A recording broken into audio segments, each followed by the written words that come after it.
everybody, Buell Daddy 208 here, coming back with another podcast. It's early part of February, and I actually wasn't planning on doing a podcast on the 2018 Mustang for a little while until it came out, actually, because I want to know a little bit more about it. But the cars just seem to gotten such a negative backlash from everybody. It's even to the point where Ford has released additional footage of the car comparing it to the old 550, as it's kind of like it's trying to say, no, wait, don't worry, it's not as bad and not as different as you think, just wait. And to be completely honest, I kind of have to side with Ford on this one.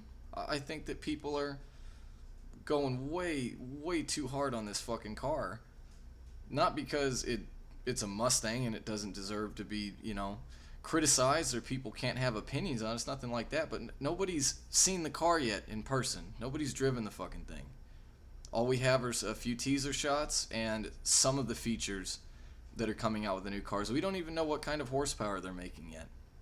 So far, it's just, whether it's a Facebook page, it's on the forums, it's a shitload of people on YouTube are just ragging on this thing. And the one that gets me the most is they all go, this thing already sucks. This car already sucks. Never seen it before, never touched it, never driven it. Which, I mean, granted, if you've driven a 550, you've probably come pretty close to driving the newest one. But I just want to start out with a quote. A theoretical physicist back in the day had this fantastic quote.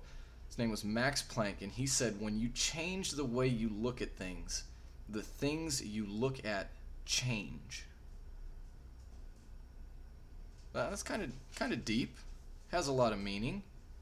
Could be taken a few different ways. You can look at something positively, and things that you look at are going to be more positive, or you can do what a lot of people do anymore. They jump the gun and they immediately put it into the shit list and they start crapping on it. So I don't think the car sucks that bad. I don't think it sucks at all. I actually think it's pretty fucking cool. And the physical appearance of the vehicle, that's an entirely different subject, and that's completely up to the individual. If somebody thinks a car or a piece of art or a woman or a man or a piece of furniture or a home is beautiful, then it is beautiful. It's beautiful to that person. There shouldn't be anything that should change that. I'm not trying to be the fucking thought police here. The same goes for ugly. If people think this car is ugly, that's their right, and that's perfectly valid. Maybe it is ugly. I don't think it's ugly. It could be ass ugly. I could be fucking ugly. I don't know. It's completely up to the individual. Alright, but to go and say this car sucks already, it's already a piece of shit, you're not excited about it.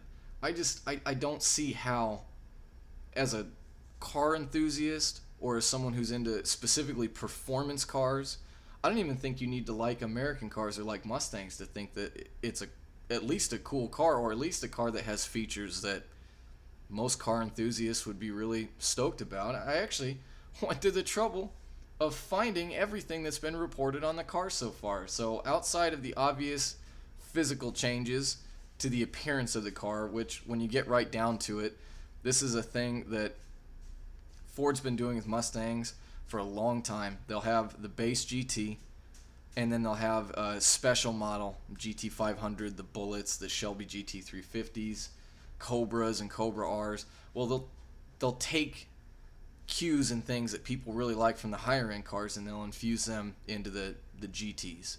They did it in the 2000s. They did it most prominently when they went from the 2010 to 2012 body style. The GT500s had a very distinct look. When they came out with the 13 and 14 facelift, it wasn't just GT500 cues, it was the GT500 grille.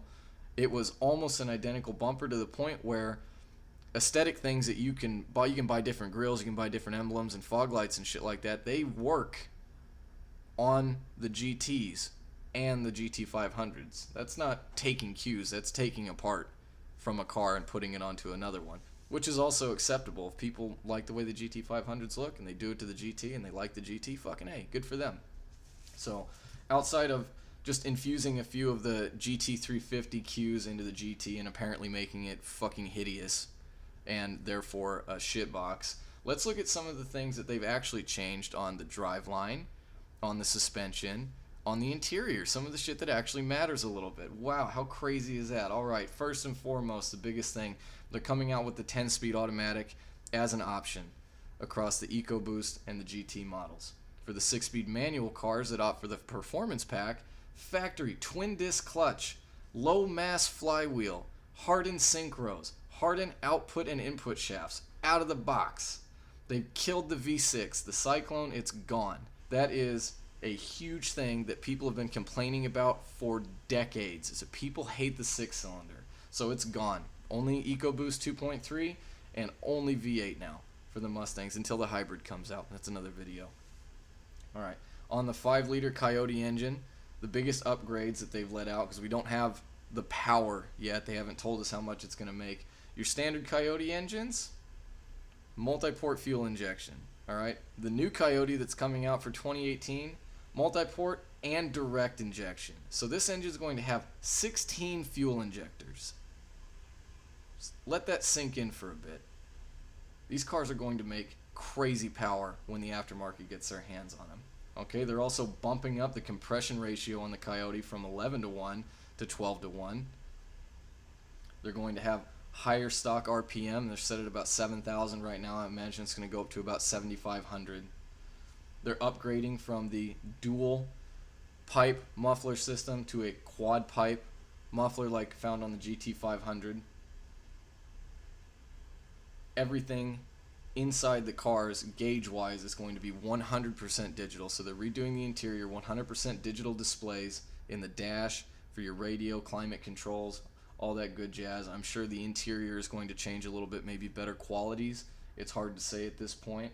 This is a cool one. For the performance packages, are going to be available on all engines and all chassis. So it used to just be you could only get the performance pack stuff on a 6-speed manual GT. Now they're going to have it where you can get all the performance packages, the Brembo brakes, the track pack, the performance pack, but whatever other packages Ford wants to sell you, you can get it on the coupes, on the convertibles, and you can get it on the EcoBoost and the Coyote cars. That's fucking cool. The V8 models are getting active exhaust, like what's found on the 350s right now, so if you're putting around the neighborhood, you're on quiet. You want to show someone what's up, flex on a motherfucker while you're driving around, you go loud.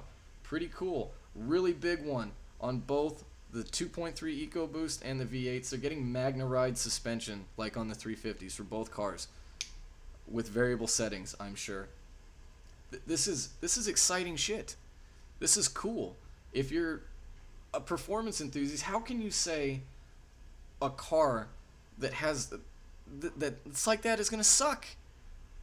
That car does not suck. That's fucking cool, especially if you can do something really crazy like get a base GT and dump an extra $5,000 or $6,000 into it on the options list and get out of there for a car that costs $34,000 or $35,000, has a direct injected 5-liter V8, has Magna Ride suspension, has Brembo brakes, has big sticky tires, has quad tip exhaust with active exhaust, has all this super fun shit.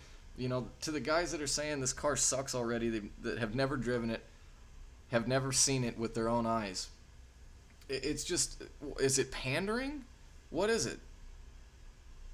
Like, be realistic here. Does that sound like a car that sucks? It's going to have at least 455 horsepower.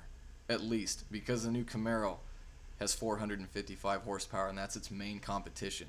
Realistically, it's probably going to be closer to 475.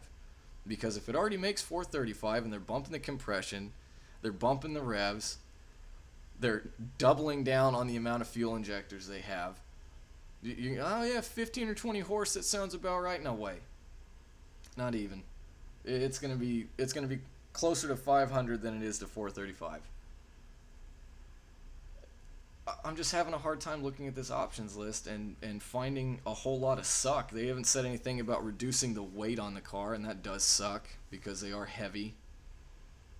But it's just a big load of horseshit, everyone that's coming out here and talking about how crappy this car is. It looks just like the 550 with a few little tweaks and changes. It's more aerodynamic. It is going to be faster. It's going to handle better.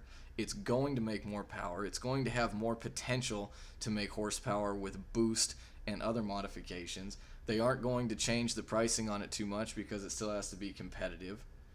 Still manufactured in the United States. It still looks like a fucking Mustang. I'm sorry. I got to agree with Max. You know, you change the way you look at something. The things you look at change. Maybe if you're a little bit more objective about bashing this car and you kind of look at what it's bringing to the table, you realize maybe the new Mustang doesn't suck. Thanks for watching that video. I really appreciate it if you'd hit that like button, leave a comment, and crush fucking subscribe. Stay tuned for more of my videos. And I actually think up over here, somewhere around here, somewhere on the screen, there's going to be links to other videos that I've done if you'd like to keep watching me, hearing me ramble on about random bullshit. So yeah, thanks for watching the video, and I guess check some of the other shit out.